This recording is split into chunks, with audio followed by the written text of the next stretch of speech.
Hi, Popcorn Junkies. It's taken us a while to get to this trailer. It's a teaser for a new film by Todd Field. Todd Field, director of In the Bedroom and Little Children, often touted as an actor's director. I have to confess, I haven't seen In the Bedroom. I know that both In the Bedroom and Little Children was nominated for and won several acting Oscars, so he's clearly a great director of actors.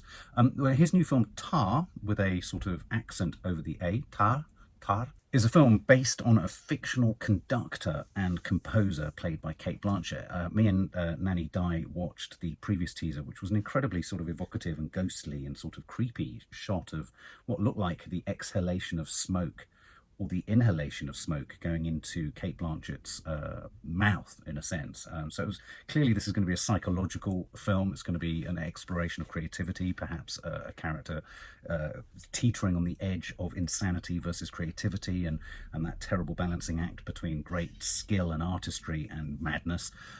So Cate Blanchett is in there. The music for this film is by Hilda Guðnadóttir, who is notable because she's the first woman to win the Oscar for Best Composer or Best Soundtrack for her music for Joker. And all the music in this film is also by Hilda Guðnadóttir. So the music promises to be good. Cate Blanchett promises to be good. Although I have said, and I have said quite often, that I've begun to feel that Cate Blanchett's roles are all blurring into a sort of photo fit version of the same thing, in a sense. So I'm quite looking forward to the idea that we're going to see a stripped back, raw performance from someone who, for me, Cate, I used to love her, and then I've just kind of found every sort of performance I've seen her in a bit samey, if I'm honest, a bit samey and a bit mannered. So let's keep our fingers crossed. So this is Tar. This is the second teaser.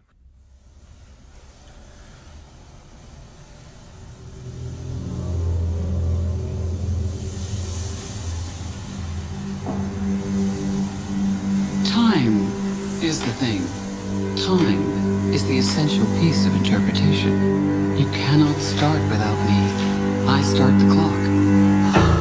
However, unlike a clock, sometimes my second hand stops, which means time stops.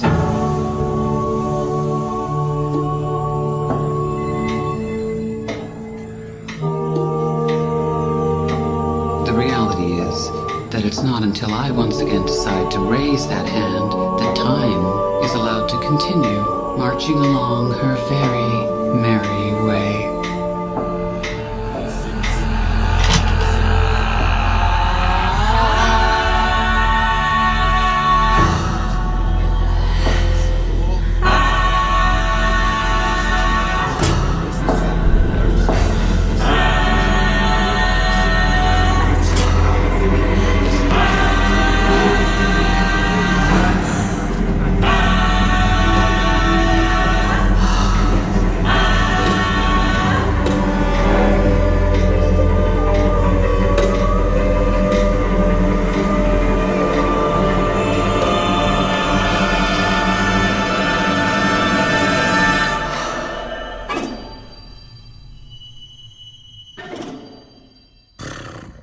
Bloody hell.